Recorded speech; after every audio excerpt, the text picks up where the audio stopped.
Hello guys! Oh,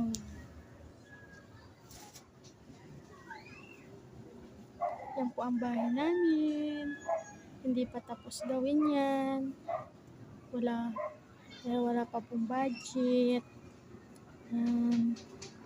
Yan. Yan ang kulay ng aking bahay. Yan lang po ang nakayanan. Yero lang. O, yan ang mga bahay dito. Mga simple lang mga bahay. Yan. Overlooking. Yan po ang overlooking. Yan. Overlooking. Sa Antipolo.